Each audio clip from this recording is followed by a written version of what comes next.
ఒరిజినల్గా ఉండాల్సిన షాపుల పరిస్థితి ఇది. దీన్ని ఈవో బ్రహ్మరాంబ గారు మధ్యలో ఇలాగా ఆక్యుపై చేస్తే తీపిచ్చేశారు.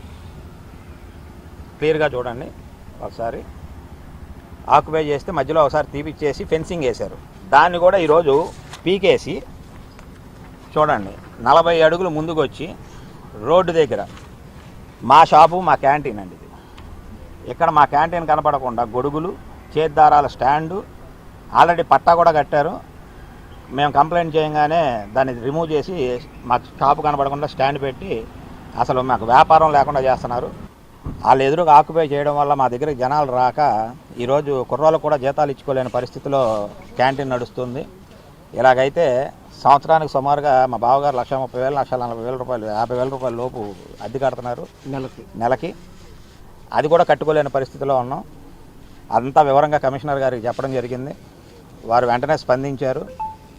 వారు కింద అధికారులను పిలిచి ఇమీడియట్గా మధ్యాహ్నం లోపు అదేంటి, ఏం జరుగుతుంది అక్కడ మొత్తం వివరంగా విచారించి తగిన చర్యలు తీసుకోమని సానుకూలంగా స్పందించి ఆదేశాలు ఇవ్వడం జరిగింది.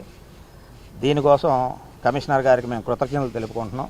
మేము వ్యాపారం చేసుకోవడానికి పోరాడుతున్నాం. ఎవరి మీద వ్యక్తిగతంగా కక్షలుగా సాధించడానికి మేము పోరాడట్లా. కొంతమంది వ్యక్తిగతంగా టార్గెట్ చేసి మాట్లాడుతున్నారు. అది కరెక్ట్ కాదు. మీకేమైనా వ్యక్తిగత విషయాలుంటే మీరు ఏంటి దానికి సంబంధించి చర్య తీసుకోండి. నా మీద దుష్ప్రచారం చేస్తున్నారు, అది మానుకోండి. నేను కూడా మాట్లాడటం మొదలు పెడితే ఇది తారాస్థాయికి చేరుద్ది.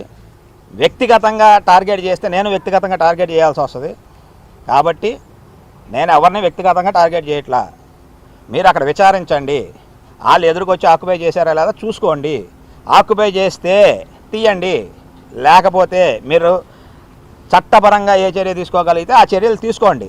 నేను ఫస్ట్ నుంచి కూడా అదే అభ్యర్థిస్తున్నా, ఇప్పుడు కూడా అదే అభ్యర్థిస్తున్నా. కాబట్టి కమిషనర్ గారికి మరొకసారి కృతజ్ఞతలు తెలుపుకుంటున్నాం. అలాగే ఈవో బ్రహ్మరాంబ గారు ఇప్పటిదాకా వారు కూడా అనేక విధాలుగా చర్యలు తీసుకోవడానికి సహకరించారు. ఇంతకుముందు ఒకసారి ఆల్రెడీ ఆక్యుపేషన్ తీపిచ్చారు. అయినా సరే మళ్ళీ ఆక్యుపేషన్ చేశారు.